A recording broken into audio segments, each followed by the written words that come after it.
সবাইকে অভিনন্দন জানাচ্ছি আন্তর্জাতিক বিষয়াবলী লেকচার 5 ক্লাসে।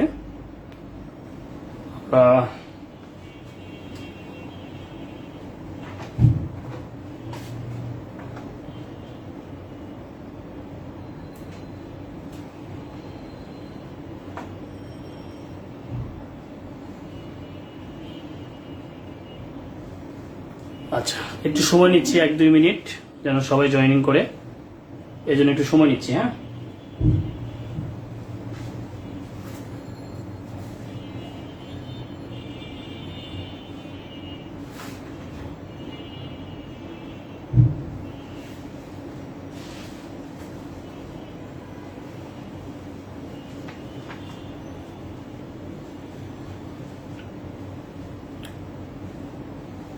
আচ্ছা, আমরা এমনিতে সবগুলো মহাদেশের একটু একটু করে আলোচনা করেছিলাম। আজকে মূলত এশিয়া মহাদেশ নিয়ে কথা বলবো, টোটালি এশিয়া নিয়ে কথা বলবো, অর্থাৎ এশিয়ার গুরুত্বপূর্ণ দেশগুলো নিয়ে কথা বলবো আমরা, এশিয়ার গুরুত্বপূর্ণ স্থানগুলো নিয়ে কথা বলবো আমরা, এশিয়ার বিখ্যাত ব্যক্তিগুলো নিয়ে কথা বলবো আমরা। এই বিষয়গুলো আজকে আপনাদেরকে লেখানো হবে। হ্যাঁ,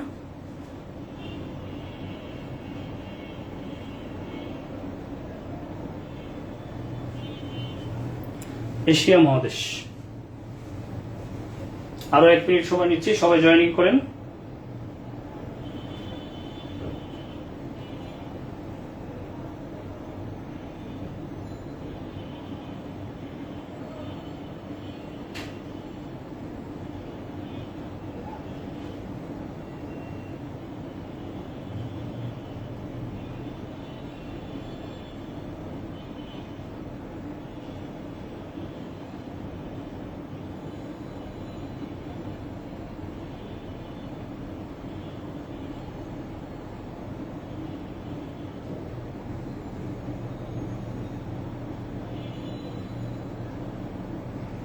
ওকে, মাত্র 6 জন।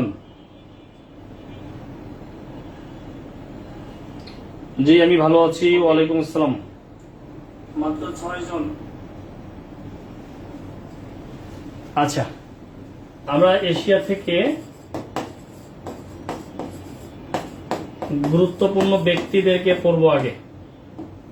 এশিয়ার গুরুত্বপূর্ণ ব্যক্তি আমরা একটু লিখে নেই। এত জুম লাগতেছে কেন, একটু দেখি।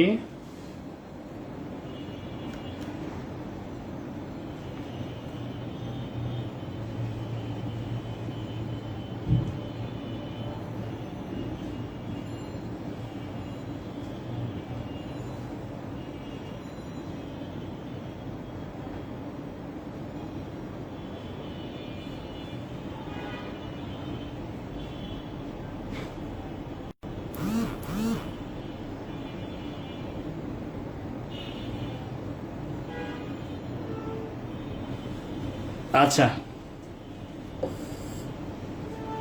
গুরুত্বপূর্ণ ব্যক্তি, প্রথমে আমরা শিরোনাম করব গুরুত্বপূর্ণ ব্যক্তি।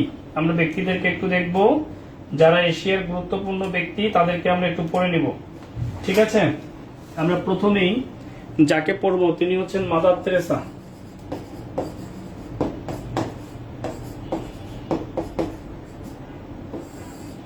মাদার তেরেসা, এই যে মাদার তেরেসা, এর জন্মটা পরীক্ষায় আসে এবং অপশনে মেসিডোনিয়া এবং আলবেনিয়া দুইটাই থাকে। তার জন্ম হচ্ছে মেসিডোনিয়ায়। মেসিডোনিয়ায় জন্ম হলেও এটা হচ্ছে আলবেনীয় পরিবারে, তার পরিবারের নাম হচ্ছে আলবেনীয়, পরিবারের নাম হচ্ছে আলবেনীয়, জন্ম হচ্ছে মেসিডোনিয়ায়। তিনি 1950 সালে ভারতে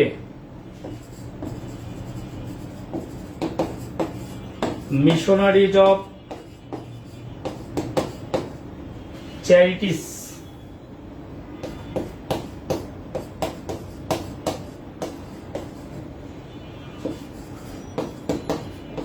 প্রতিষ্ঠা করেন। তিনি ভারতে মিশনারিজ অফ চ্যারিটিস প্রতিষ্ঠা করেন। হ্যাঁ, কেন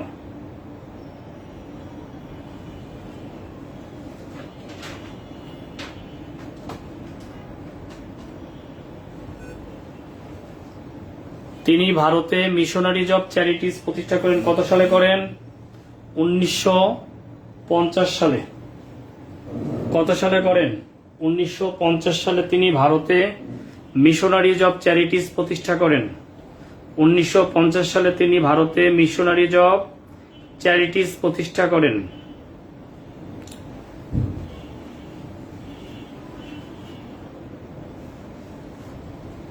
লেখেন। আপনাদের কি ভিডিও দেখতে সমস্যা হচ্ছে? কোনো বাফারিং করতেছে এরকম কিছু? একটু বলেন তো, ভিডিও দেখতে সমস্যা হচ্ছে কিনা, কোনো বাফারিং করতেছে কিনা?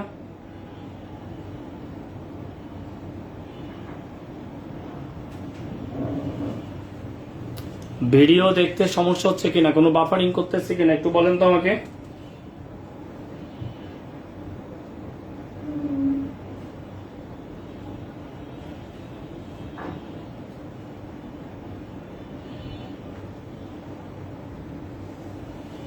মাদার তেরেসার পরে আমরা যাকে দেখব তিনি হচ্ছেন APJ Abdul Kalam.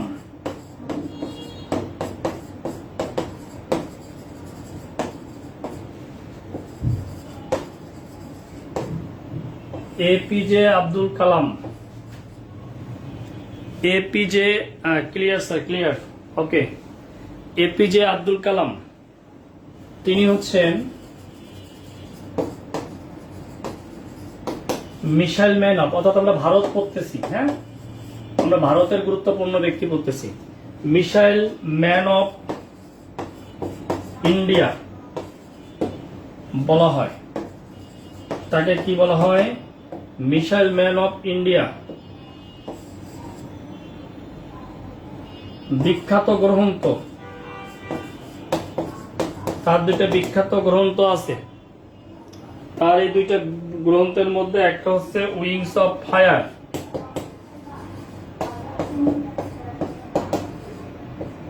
Wings of fire, আরেকটা হচ্ছে টার্নিং পয়েন্ট। একটা হচ্ছে উইংস অফ ফায়ার, জন্মটা হচ্ছে মেসিডোনিয়ায়, জন্ম হচ্ছে মেসিডোনিয়ায়, জন্ম হচ্ছে মেসিডোনিয়া, মেসিডোনিয়া। তার দুইটা গ্রন্থ, একটা হচ্ছে উইংস অফ ফায়ার আর একটা হচ্ছে টার্নিং পয়েন্ট। একটা হচ্ছে উইংস অফ ফায়ার আর একটা হচ্ছে টার্নিং পয়েন্ট।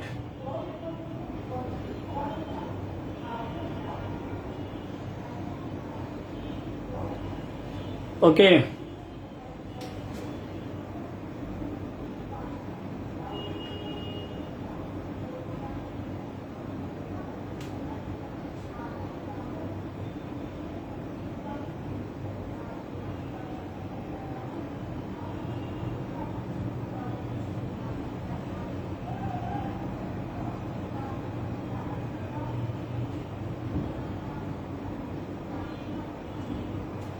ওকে, বুঝি নাই।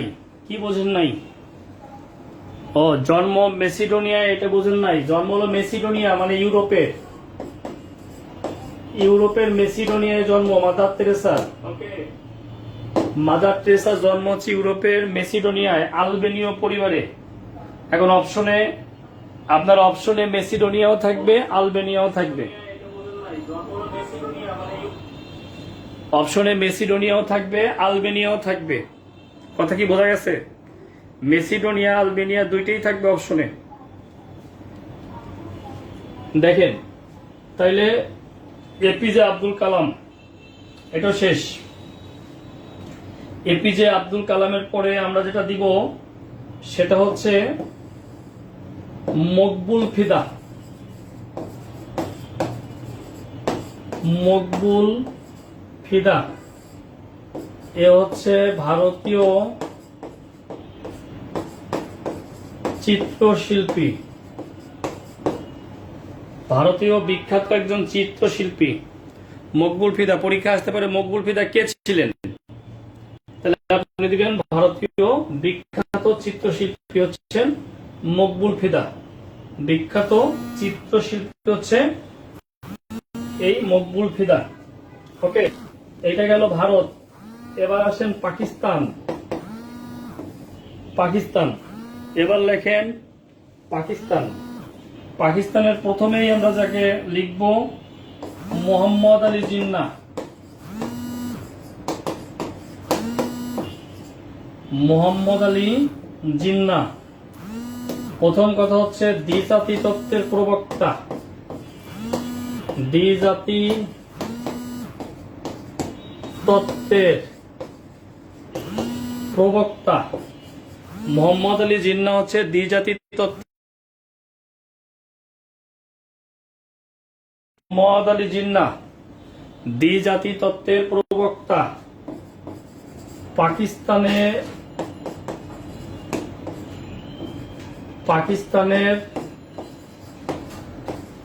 জাতির জনক। পাকিস্তানের জাতির জনক এবং প্রথম গভর্নর। পাকিস্তানের জাতির জনক এবং প্রথম গভর্নর জেনারেল। পাকিস্তানের জাতির জনক এবং প্রথম গভর্নর জেনারেল। আচ্ছা, বাফার স্টেট বোঝাই দিব, সমস্যা নেই। পাকিস্তানের জাতির জনক এবং প্রথম গভর্নর জেনারেল হচ্ছে, যখন ইউরোপ পড়াবো বাফার স্টেট বুঝাই দিব। হ্যাঁ, পাকিস্তানের জাতির জনক এবং প্রথম গভর্নর জেনারেল হচ্ছে মোহাম্মদ আলী জিন্নাহ। মোহাম্মদ আলী জিন্নাহর পরে আমরা দেখব বেনজির ভুট্টোকে। বেনজির ভুট্টো।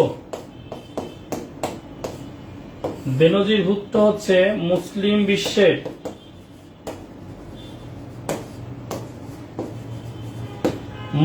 বিশ্বের প্রথম মহিলা প্রধানমন্ত্রী। মুসলিম বিশ্বের প্রথম মহিলা প্রধানমন্ত্রী। বেনজির ভুট্টো হচ্ছে মুসলিম বিশ্বের প্রথম মহিলা প্রধানমন্ত্রী এবং তাকে বলা হয়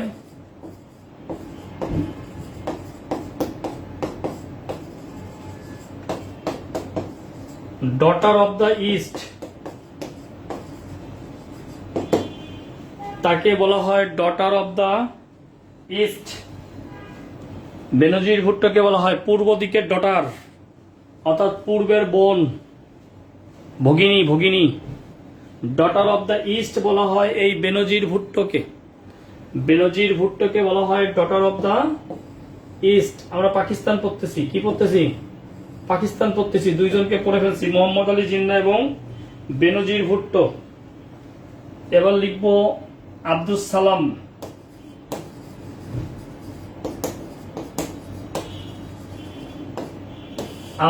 আব্দুস সালাম পাকিস্তানের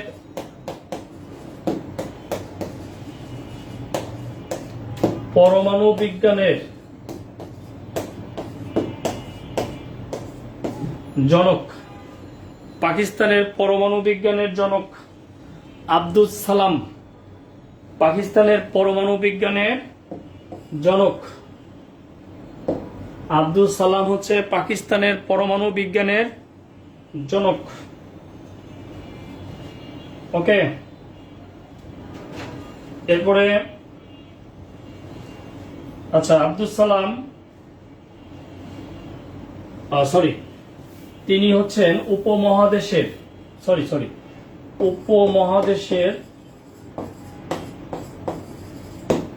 প্রথম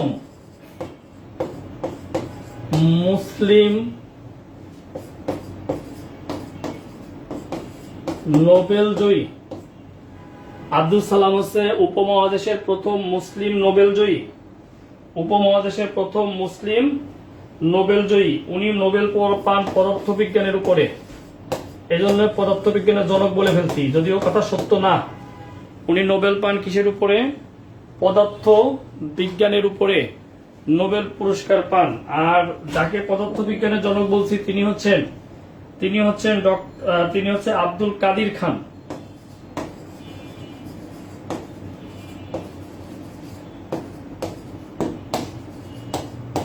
আব্দুল কাদির খান। তিনি হচ্ছেন কে? আব্দুল কাদির খান। উনি হচ্ছেন পাকিস্তানের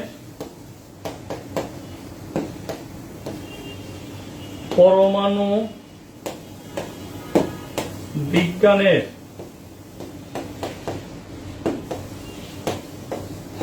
জনক। পাকিস্তানের পরমাণু বিজ্ঞানের জনক কাদির খান হচ্ছে পাকিস্তানের পরমাণু বিজ্ঞানের জনক। আব্দুল কাদির খান পাকিস্তানের পরমাণু বিজ্ঞানের জনক। ওকে, এই হলো আমাদের ভারতের পর পাকিস্তান শেষ করলাম। গুরুত্বপূর্ণ ব্যক্তি আমরা এইভাবেই শেষ করার চেষ্টা করব।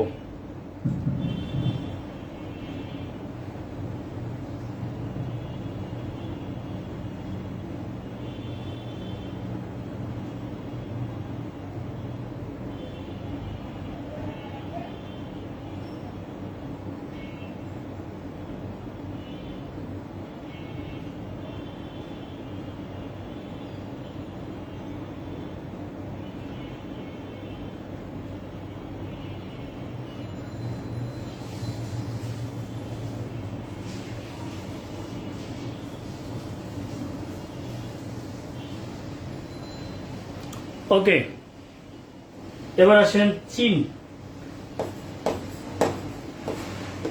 এবার চীন নিয়ে কথা বলবো। হ্যাঁ, চীন দেখেন, মাও সেতুং। মাও সেতুং এ লিখবো আমরা কমিউনিস্ট চীন।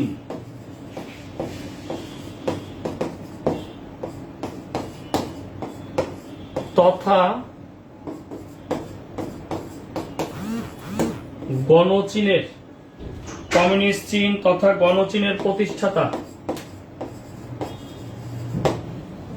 কমিউনিস্ট চীন তথা গণচীনের প্রতিষ্ঠাতা মাও সেতুং হচ্ছে কমিউনিস্ট চীন তথা গণচীনের প্রতিষ্ঠাতা। রাজনৈতিক মতাদর্শ,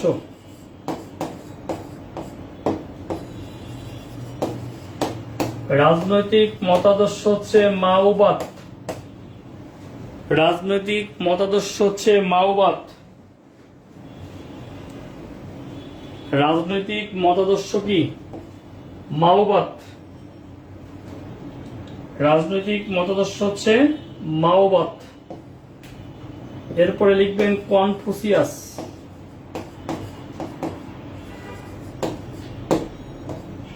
কনফুসিয়াস, এটা শুধু পরীক্ষায় আসে। কনফুসিয়াস কে ছিলেন? আপনি উত্তর দিবেন চীনা দার্শনিক। আপনি খালি উত্তর দিবেন, বলবে কনফুসিয়াস কে ছিলেন, আপনি উত্তর দিবেন চীনা দার্শনিক। ঠিক আছে, উনি কে ছিলেন? চীনা দার্শনিক। কনফুসিয়াস ছিলেন চীনা দার্শনিক।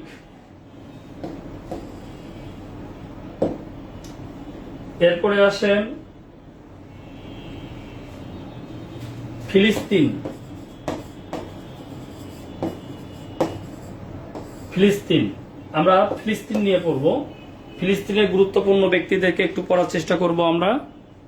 ফিলিস্তিন, ফিলিস্তিনের মধ্যে আমরা যাকে পড়ব, প্রথমত ইয়াসির আরাফাতকে পড়ব।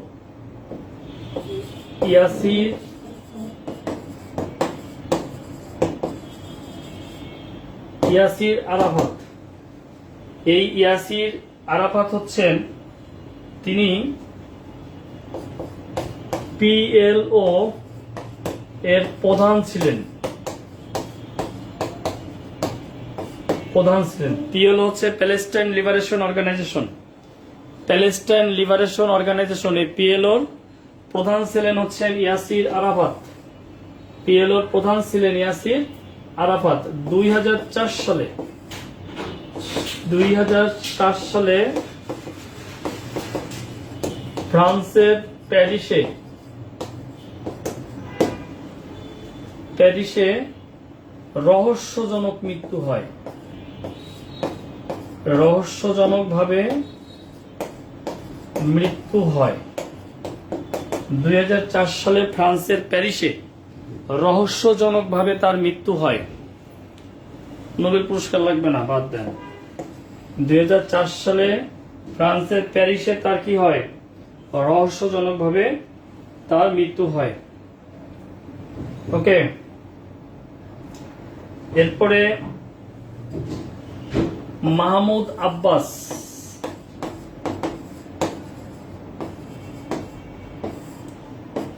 ফিলিস্তিনের প্রেসিডেন্ট।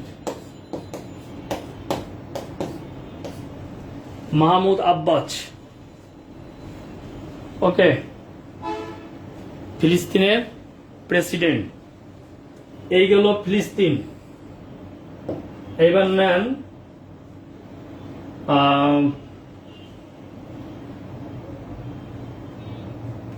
ইরান, নেন ইরান।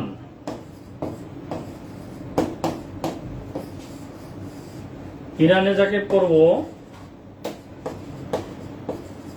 আয়াতুল্লাহ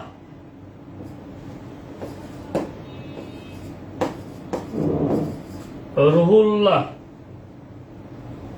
খোমেনি, এই ব্যক্তিকে আমরা পড়ব। এই ব্যক্তিকে সবাই চিনেন, বিখ্যাত এই মানুষকে সবাই চিনেন। 1979 সালে ইরানে ইসলামী আন্দোলনের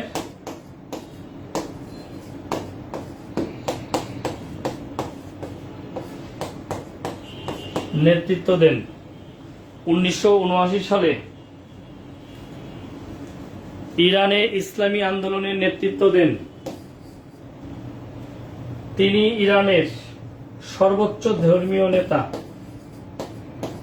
ইরানের সর্বোচ্চ ধর্মীয় নেতা। ইরানের সর্বোচ্চ ধর্মীয় নেতা হচ্ছে আয়াতুল্লাহ রুহুল্লাহ খোমেনি। ওকে, আর ইরাক পড়তে পারি আমরা। ইরাক সাদ্দাম হোসেন,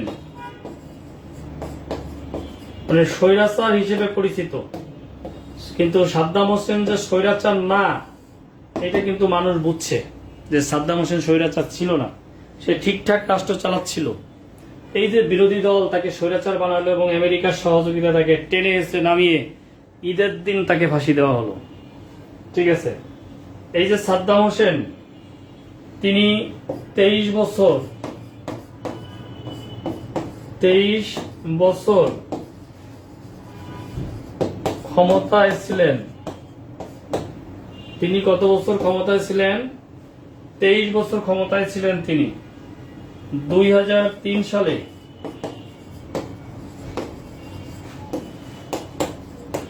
মার্কিন ইঙ্গ বাহিনী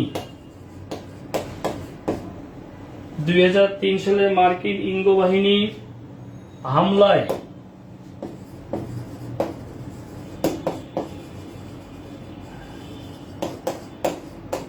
ক্ষমতাচ্যুত হন। 2003 সালে 2003 সালে মার্কিন ইঙ্গ বাহিনীর হামলায় ক্ষমতাচ্যুত হন। দীর্ঘদিন কেউ ক্ষমতায় থাকলে তাকে ফেলাবি। আমাদের উন্নয়নশীল এবং অনুন্নত কান্ট্রিতে যারাই দীর্ঘদিন ক্ষমতায় থাকবে তাকে ফেলবেই। ঠিক আছে, কারণ দীর্ঘদিন কেউ ক্ষমতায় থাকলে ওই রাষ্ট্রের উন্নয়ন অবধারিত, উন্নয়ন হবেই। ঠিক আছে, 2003 সালে মার্কিন ইঙ্গ বাহিনীর হামলায় ক্ষমতাচ্যুত হন। 2006 সালে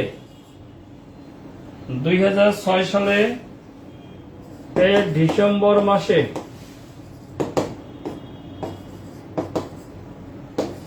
তাকে ফাঁসি দেওয়া হয়। এখন কিন্তু ইরাকের জনগণ তাকে মিস করে। এখন ইরাকের জনগণ তাকে মিস করে। হ্যাঁ, এখন মিস করে, কিন্তু যখন ফাঁসির কাছে নিয়ে যাওয়া হয়, টেনে এসেছে, তাকে যখন নিয়ে যাওয়া হচ্ছিল তখন মার্কিন সৈন্যদের চোখ দিয়ে পানি পড়তেছিল তার আত্মনাদের কারণে, কিন্তু ইরাকের জনগণ তাকে থুতু ছেটাচ্ছিল। বুঝতে পেরেছেন? লাভ কি হয়েছে? শেষ পর্যন্ত লাভ হয় নাই। ইরাকের উন্নয়ন হয়েছে? হয় নাই। ইরাক শেষ। বুঝতে পারছেন? কোনো লাভ হয়নি। ও চীনের মধ্যে আরেকজনের নাম লিখেন। চীনের মধ্যে চীনের মধ্যে আরেকজনের নাম লিখেন, যা না পড়লেই নয়। তিনি হচ্ছেন সান ইয়াতসেন। সান ইয়াতসেন। সান ইয়াতসেন হচ্ছে জাতীয়তাবাদী চীনের প্রতিষ্ঠাতা। জাতীয়তাবাদী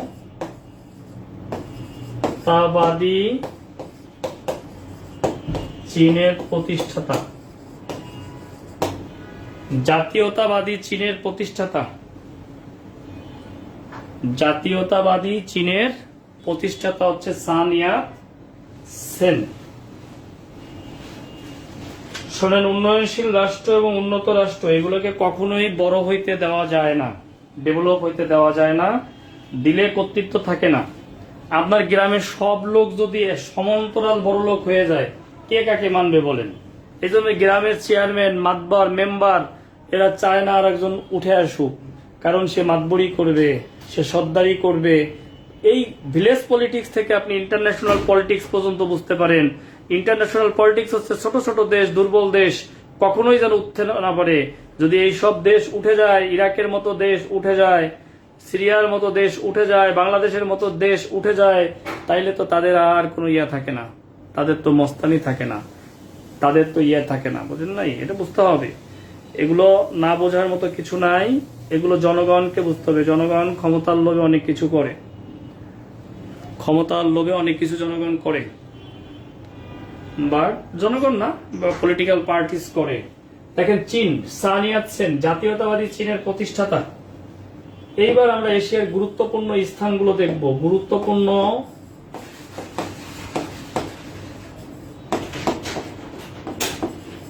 স্থান, গুরুত্বপূর্ণ স্থানগুলো দেখব আমরা। প্রথমে আমরা ভারত পড়ব। ভারত, ভারতের মধ্যে আমরা যেটা দেখব সেটা হলো চেরাপুঞ্জি।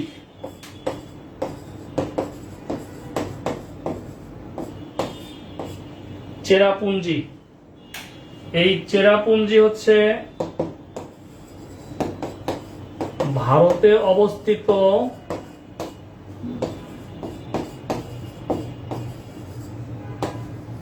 বৃষ্টিবহুল এলাকা। চেরাপুঞ্জি হচ্ছে ভারতে অবস্থিত বৃষ্টিবহুল এলাকা, অর্থাৎ প্রচুর বৃষ্টিপাত হয় এখানে। ঠিক আছে, প্রচুর বৃষ্টিপাত হয় এই জায়গাটায়। এরপরে আমরা লিখব কুতুব মিনার।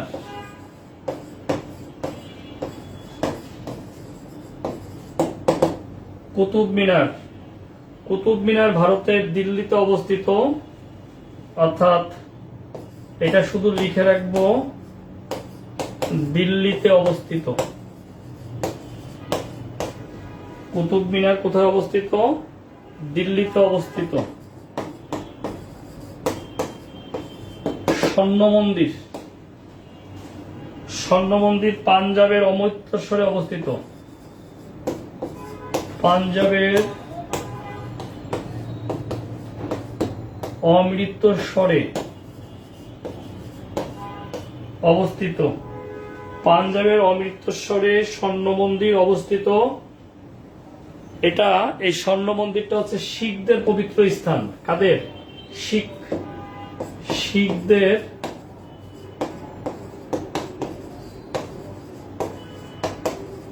পবিত্র স্থান। কি লিখছেন? নমস্কার স্যার, আজকে ফার্স্ট জিকে ক্লাসে আমি বইটাও পেলাম আপনার দেওয়া, থ্যাংক ইউ স্যার। বইটা কেমন অবশ্যই জানাবেন, আমাকে না বন্ধু বান্ধবকে জানাবেন। শিখদের পবিত্র স্থান, এই স্বর্ণ মন্দির হচ্ছে শিখদের পবিত্র স্থান। এরপরে ভারত থেকে আসলে এত কিছু পরীক্ষায় আসবে না। সিয়াচেন হিমবাহ, এটার অবস্থান আসতে পারে। সিয়াচেন হিমবাহ, এটার অবস্থান আসতে পারে। এটা ভারত পাকিস্তান সীমান্তে অবস্থিত, আসতে পারে। এটা কোথায় অবস্থিত? এটা ভারত পাকিস্তান সীমান্তে অবস্থিত। ভারত পাকিস্তান সীমান্তে অবস্থিত সিয়াচেন হিমবাহ আসে, এটা কোন দুটি দেশের মধ্যে অবস্থিত? আপনি উত্তর দিবেন ভারত এবং পাকিস্তান সীমান্তে অবস্থিত। এটা একটা যুদ্ধক্ষেত্র, এখানে যতগুলো যুদ্ধ হয় প্রচুর, একটা যুদ্ধের ময়দান বলা চলে এটাকে, সিয়াচেন হিমবাহকে। এরপরে হচ্ছে কাশ্মীর।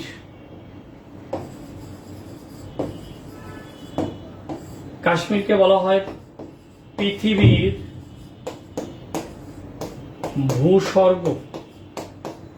কাশ্মীরকে বলা হয় কি? পৃথিবীর ভূস্বর্গ বলা হয়। নুসরাত জাহান বইটা চলে গেছে, এবং বইটা চলে গেছে, আজকে বিকেলে পেয়ে যাবে। হ্যাঁ, কাশ্মীর হচ্ছে পৃথিবীর ভূস্বর্গ বলা হয়। এই কাশ্মীর নিয়ে দ্বন্দ্ব আছে, যুদ্ধ আছে। কাশ্মীর যুদ্ধ আছে ভারত পাকিস্তানের মধ্যে। কার কার মধ্যে? ভারত পাকিস্তানের মধ্যে কাশ্মীর নিয়ে যুদ্ধ আছে। প্রথমটা হয় 1946 সালে, দ্বিতীয়টা হয় 1965 সালে, তৃতীয়টা হয় 2025 সালে, কিছুদিন আগে। আমরা এটা হাইলাইটস করব, এটা পড়াবো আমি ক্লাসে। হ্যাঁ, সাম্প্রতিক বিষয়গুলির মধ্যে এটা পড়াবো, টেনশন করার কোনো কারণ নেই। এই কাশ্মীর 1947 সালে যখন ভারত পাকিস্তান বিভক্ত হয়, তখন এই কাশ্মীর, এই রাজ্যটা কারো সাথেই যায় না। এই রাজ্যটা স্বতন্ত্র থেকে যায়। এই রাজ্যের রাজা ছিলেন রাজা হরি সিং। রাজার নাম কি? রাজার নাম হরি সিং। তিনি কারো সাথেই যায় না। কিন্তু কিছুদিন পর একটা উপজাতি গোষ্ঠী কাশ্মীরকে আক্রমণ করলে তখন এরা এই হরি সিং মাউন্ট ব্যাটেনের সাহায্য প্রার্থনা করে। তখন মাউন্ট ব্যাটেন তাকে সাহায্যের আশ্বাস প্রদান করে একটা সত্ত্বে, সেটা হচ্ছে ভারতের সাথে একীভূত হওয়ার সত্ত্বে, কিন্তু এর মধ্যেই একটা অংশ দখল করে নেয়। আমরা যদি এই যে সমগ্র কাশ্মীরের কথা বলি, ধরেন এই অংশ, এইটা হলো 37%, এইটা হলো 43%, এইটা হলো 20%। এই 20% হচ্ছে নাম হলো আকসাই চীন, তার মানে এটা চীনের। আর এইটাকে দুইটা অংশে ভারত বিভক্ত করছে। এই অংশের নাম জম্মু ও কাশ্মীর, আর এই অংশের নাম লাদাখ। এই দুইটা অংশ ভারতের। এটা 2019 সালে বিভক্ত করে ভারত তার কেন্দ্র শাসনে এটাকে জয়েন করেছে। আর এইটার নাম হচ্ছে আজাদ কাশ্মীর, যেটা পাকিস্তানের অংশ। আজাদ কাশ্মীর।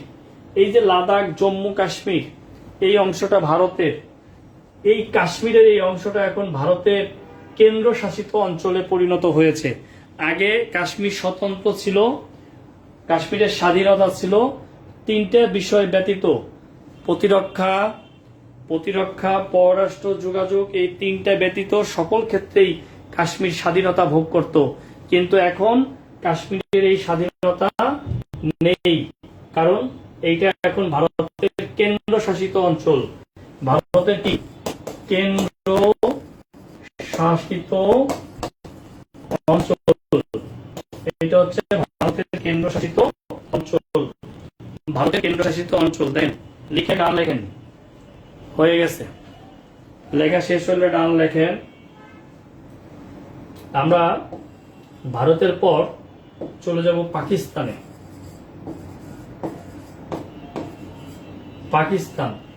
পাকিস্তানে প্রথমত তক্ষশিলা। প্রথম আলোচ্য বিষয় হচ্ছে তক্ষশিলা। তক্ষশিলা এইটা হলো বৌদ্ধ সভ্যতার লীলাভূমি। বৌদ্ধ সভ্যতার লীলাভূমি হচ্ছে তক্ষশিলা। বৌদ্ধ সভ্যতার লীলাভূমি হচ্ছে তক্ষশিলা। এটা অবস্থিত পাকিস্তানে। এরপর অ্যাবোটাবাদ। এরপর হচ্ছে কি অ্যাবোটাবাদ, এটা হইল পাকিস্তানে অবস্থিত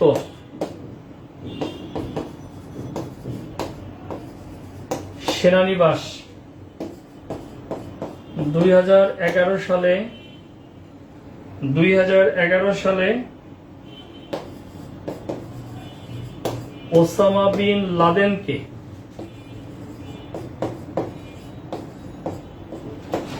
এখানে হত্যা করা হয়। 2011 সালে ওসামা বিন লাদেনকে এখানে হত্যা করা হয়। কোথায় করা হয়? অ্যাবোটাবাদে হত্যা করা হয় তাকে। অ্যাবোটাবাদে হত্যা করা হয় তাকে।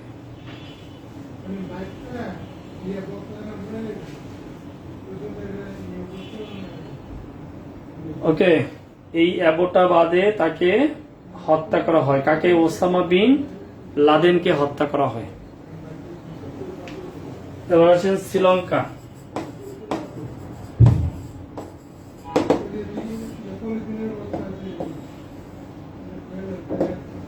শ্রীলঙ্কার মধ্যে আমরা যেগুলো করব তার মধ্যে একটা হচ্ছে জাফনা। জাফনা একটি একটি উপদ্বীপ। এই জাফনা হচ্ছে একটি উপদ্বীপ। এটি একটি প্রদেশ। জাফনা হচ্ছে একটি উপদ্বীপ, এটি একটি প্রদেশ। এটি কি? এটি একটি প্রদেশ। এই জাফনায় এখানে একটা সংগঠন, যারা স্বাধীনতাকামী সংগঠন, স্বাধীনতাকামী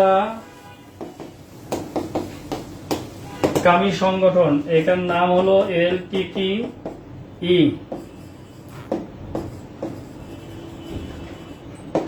liberation of Tamil Tigers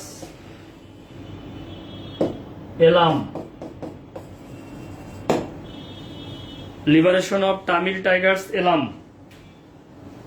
LTTE, Liberation of Tamil Tigers এলাম।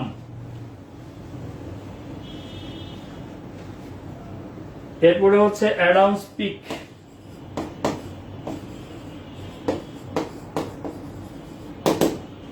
অ্যাডামস পিক, অ্যাডামস পিক হচ্ছে শ্রীলঙ্কায় অবস্থিত।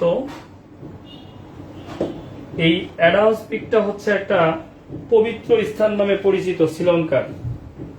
এখানে হযরত আদম আলাইহিস সালামের স্মৃতি বিজড়িত স্থান হিসেবে পরিচিত। কার? হযরত আদম ইসলামের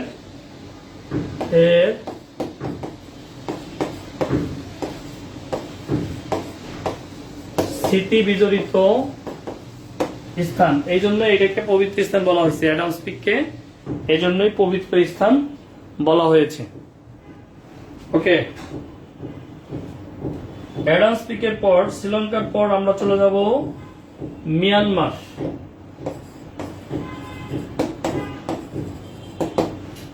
দেখেন, খেয়াল করেন মিয়ানমার। এই মিয়ানমারে যেটা পড়বো আমরা সেটা হলো আকিয়াব। এই আকিয়াব হচ্ছে মিয়ানমারের একটা সমুদ্র বন্দর। আকিয়াব কি? এটা একটা মিয়ানমারের সমুদ্র বন্দর। এখন যে জায়গায় ভুল হবে আপনার পরীক্ষা হলে, সেই ভুলের জায়গাটা আমি বলে দেই, সেটা হলো আকাবা। একই রকম দেখতে, আকাবা। আকাবা, এই আকাবা হচ্ছে জর্ডানের একটি সমুদ্র বন্দর। এইটাও সমুদ্র বন্দর। আকিয়াব হচ্ছে মিয়ানমারের সমুদ্র বন্দর, আকাবা হচ্ছে মিয়ানমারের সমুদ্র বন্দর। আকাবা হচ্ছে জর্ডানের সমুদ্র বন্দর, আকিয়াব হচ্ছে মিয়ানমারের সমুদ্র বন্দর। আকিয়াব কি? মিয়ানমারের সমুদ্র বন্দর। জর্ডানের সমুদ্র বন্দর হচ্ছে আকাবা। জর্ডানের সমুদ্র বন্দর হচ্ছে আকাবা। এই দুইটা এক জায়গায় লিখে দিলাম যেন ভুল না হয় কখনো, ঠিক আছে? এরপরে আসেন সিরিয়া। সিরিয়া খুব ইম্পর্টেন্ট, আমাদের সাম্প্রতিকের মধ্যেও সিরিয়ার অনেক কিছু নিয়েই আলোচনা করা হবে, কারণ সিরিয়া পরীক্ষায় আসা যে প্রশ্নগুলো আসবে তার মধ্যে অন্যতম, এখান থেকে আসবে পরীক্ষা প্রশ্ন। সিরিয়ার প্রথমে যেটা আলোচনা করব সেটা হচ্ছে আলেপ্পো।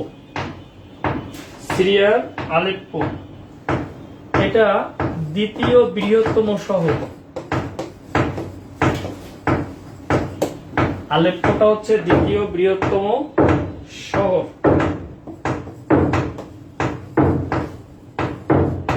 এরপরে পালমিরা, হ্যাঁ এরপরে হচ্ছে পালমিরা।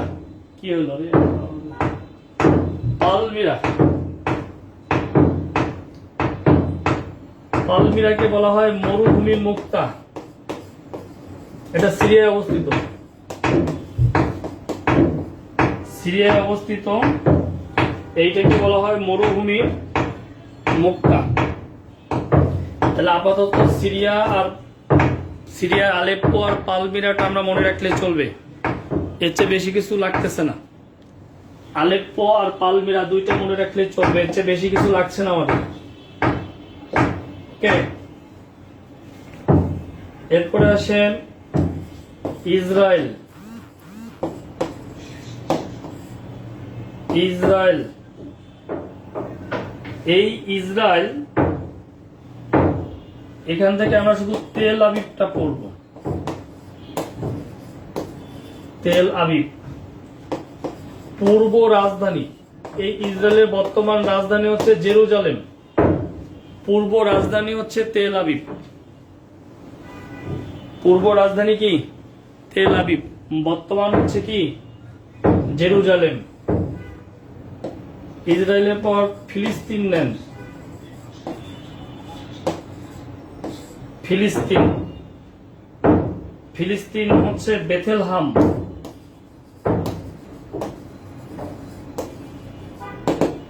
বেথেলহাম, বেথেলহাম হচ্ছে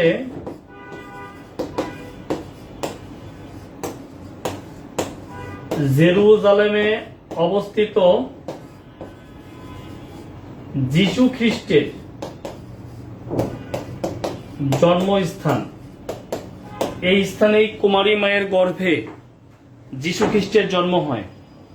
এই স্থানেই কুমারী মায়ের গর্ভে যিশু খ্রিস্টের জন্ম হয়, বেথেলহাম। এরপরে রামাল্লাহ।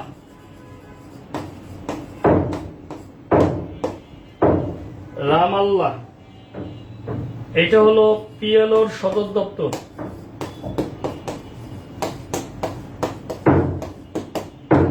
রামাল্লাহ হচ্ছে পিএলও সদর দপ্তর।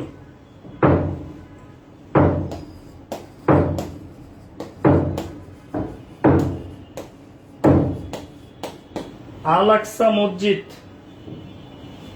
এটা হলো জেরুজালেমে অবস্থিত, ফিলিস্তিনের জেরুজালেমে অবস্থিত। অবস্থান কোথায়? জেরুজালেম। আল আকসা মসজিদের অবস্থান হচ্ছে ফিলিস্তিনের জেরুজালেমে।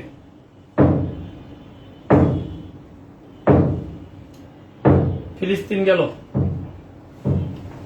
এরপরে আমরা যেটা নিব সেটা হচ্ছে ইরান। ইরানেরও অনেক কিছু পড়তে হবে আমাদের, এরপরে আপাতত নিচ্ছে আর কি। ইরান, ইরানের মধ্যে আমাদের প্রথমে যেটা একটাই নিব আপাতত, এরপরে যেটা সবচেয়ে গুরুত্বপূর্ণ সেটা হলো ইস্পাহান। ইস্পাহান, ইরানের এই ইস্পাহানে, এটা একটা প্রাচীন শহর। প্রথম কথা হচ্ছে এই ইস্পাহান হচ্ছে একটা কি? প্রাচীন শহর। প্রাচীন শহর। এখানে হচ্ছে বাণিজ্য পথের মিলনস্থল। বাণিজ্য পথের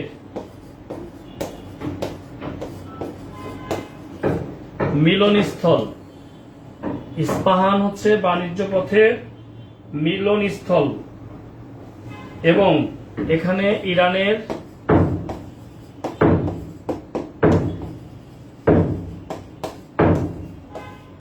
পারমাণবিক প্লান্ট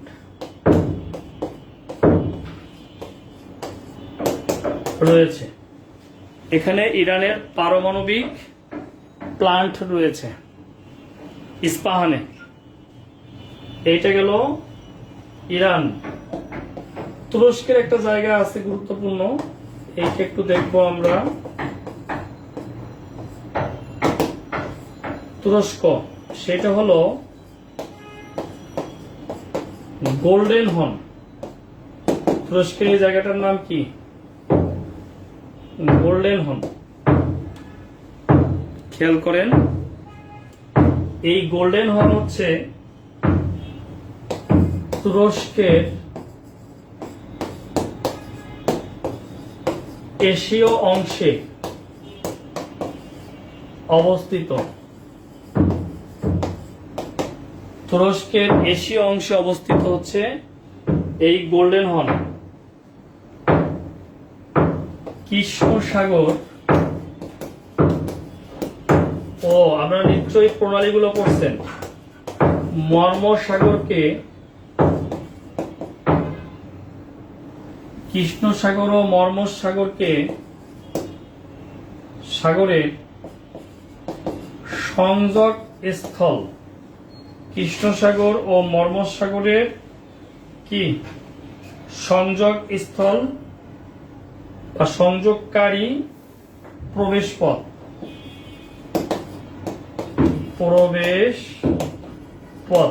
এখানে একটা ব্রিজ আছে, ওই ব্রিজ পার হইলে ইউরোপ, আবার এই পাশে হচ্ছে এশিয়া। এটা গেল তুরস্ক। এবার আসেন আমরা ইন্দোনেশিয়ায় যাই। পাসপোর্ট ভিসা ছাড়া সারা পৃথিবী সবাই ঘুরাই আমি, হ্যাঁ। ইন্দোনেশিয়া। ইন্দোনেশিয়া হলো আচেহ। এই যে আচেহ, আচেহ হচ্ছে একটা প্রদেশ। এটা কি? এটা হলো একটা প্রদেশ। আচেহ একটা প্রদেশ। এর রাজধানী আছে এই প্রদেশে। রাজধানীর নাম হচ্ছে বান্দা আচেহ।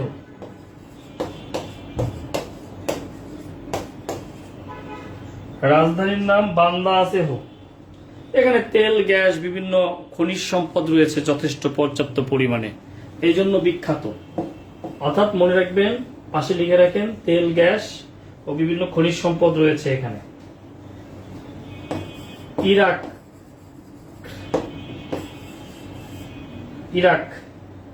ইরাকের মধ্যে একটা হচ্ছে ব্যাবিলনের ঝুলন্ত উদ্যান।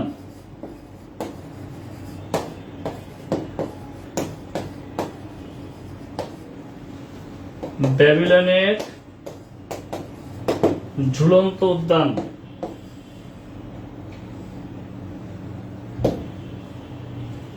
ব্যাবিলনের ঝুলন্ত উদ্যানের মধ্যে যেগুলো রয়েছে ইরাকে, যেমন আমরা বলি যে এটার প্রতিষ্ঠাতা কে? আপনারা জানেন যে রাজা নেবুচাঁদ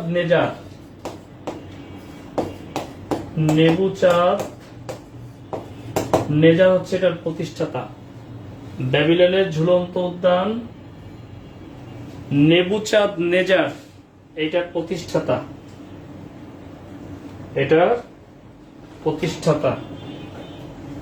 এরপরে বসরা।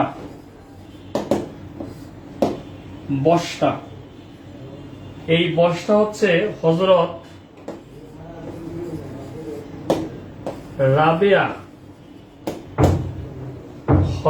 রাবেয়া বসরি আর কি, বসরি রাদিয়াল্লাহু ইসলামের জন্মস্থান।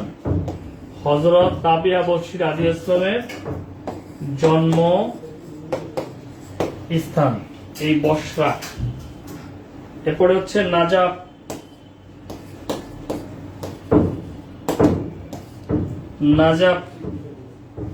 এইটা হলো হযরত আলী।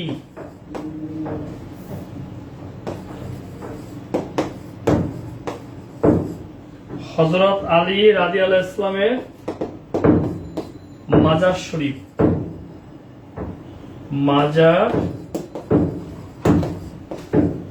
শরীফ। এটা হলো নাজাফ।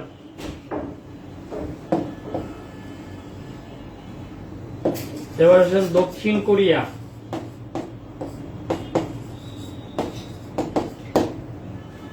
দক্ষিণ কোরিয়া, এখান থেকে পড়বো আমরা ব্লু হাউস। প্রেসিডেন্টের বাসভবন হচ্ছে ব্লু হাউস। প্রেসিডেন্টের বাসভবন, দক্ষিণ কোরিয়ার প্রেসিডেন্টের বাসভবন হচ্ছে ব্লু হাউস। এরপরে হচ্ছে পান মুনজম, উত্তর ও দক্ষিণ কোরিয়া মধ্যবর্তী শান্তিগ্রাম নামে পরিচিত। উত্তর ও দক্ষিণ কোরিয়ার মধ্যবর্তী শান্তিগ্রাম নামে পরিচিত হচ্ছে এই Panmunjom. Last one for today's, চীন, চায়না। এটাই হচ্ছে আজকে শেষ আলোচনা। আমরা গুরুত্বপূর্ণ ব্যক্তি এবং স্থান দেখলাম। আগের মতো করে দেশ ধরে ধরে পড়ানোর সুযোগ নাই, কারণ হচ্ছে আমাদেরকে যেটা করতে হবে এখন এশিয়ার উপরে একটা এমসিকিউ পড়তে হবে। আগেও কিছু জিনিস পড়াইছি, এখনো কিছু পড়াইলাম। আমরা নেক্সট ক্লাসে আর এখানে থাকবো না, নেক্সট ক্লাসে আমরা ওশেনিয়া এবং আফ্রিকায় চলে যাব, তারপরে আমেরিকা, ইউরোপ পড়াবো, তারপরে বৈশ্বিক ইতিহাস পড়াবো, তারপর সংগঠনে ঢুকে যাব। ঠিক আছে? চীন, চীনের মধ্যে আমরা যেটা দেখব, প্রথমে যেটা দেখব সেটা হচ্ছে গ্রেট ওয়াল। এই গ্রেট ওয়াল হচ্ছে মঙ্গোলিয়া ও চীনের মধ্যবর্তী অবস্থিত। চীনের উত্তরে অবস্থিত। এটা একবার পরীক্ষা আসছিল, এই গ্রেট ওয়াল চীনের কোন দিকে? এই গ্রেট ওয়াল হচ্ছে চীনের উত্তর দিকে অবস্থিত। ওকে, তাহলে দেখেন গ্রেট ওয়ালের পরে আমরা যেটা দেখব সেটা হলো উইঘুর। এটি স্থান না, এটা হচ্ছে একটা সম্প্রদায়, চীনের মুসলিম সম্প্রদায়। এটা চীনের কেন্দ্র শাসনের মানে শোষণের শিকার আর কি। মুসলিম সম্প্রদায় জিনজিয়ান প্রদেশে বসবাস করে। জিনজিয়ান প্রদেশে বসবাস করে। উইগুররা হচ্ছে চীনের জিনজিয়ান প্রদেশে বসবাস করে। ওকে, এরপরে আমরা যেটা নেব সেটা হচ্ছে হংকং। হংকং হচ্ছে চীনের আধা শাসিত অঞ্চল।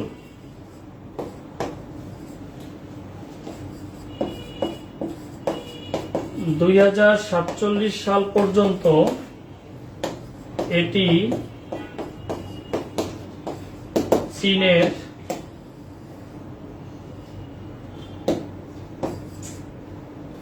অধীনে থাকবে।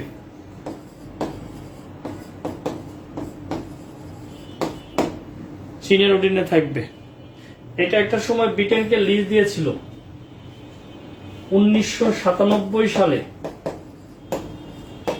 ব্রিটেন চীনকে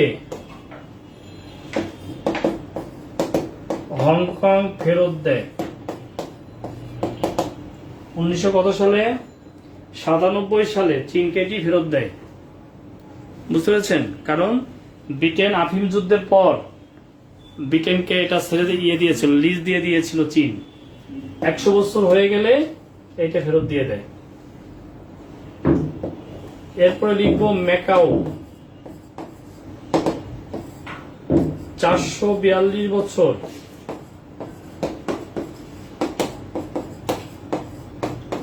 পর্তুগিজদের অধীনে ছিল, অর্থাৎ পর্তুগিজের উপনিবেশ ছিল। 1999 সালে চীনকে ফেরত দেয়। 1999 সালে চীনকে এটি ফেরত দেওয়া হয়।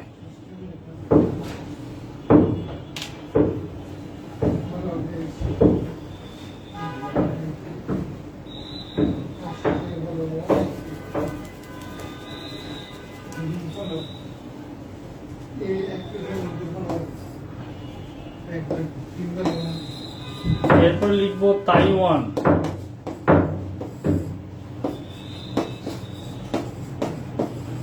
পূর্ব নাম ফরমোজা, রাজধানী তাইপে। পূর্ব নাম ফরমোজা, রাজধানী কি? তাইপে। তাইওয়ান হচ্ছে চীনের অধীনস্থ, চীনের অধীনস্থ। তাইওয়ান হচ্ছে চীনের অধীনস্থ। কেন অধীনস্থ? ও একসময় স্বাধীন ছিল। 1971 সালে স্বাধীনতা হারায়। 1971 সালে কি করে? স্বাধীনতা হারায় তাইওয়ান। এই তাইওয়ানের সাথে বাংলাদেশের সাথে বাণিজ্যিক সম্পর্ক রয়েছে। বাণিজ্যিক সম্পর্ক রয়েছে, কিন্তু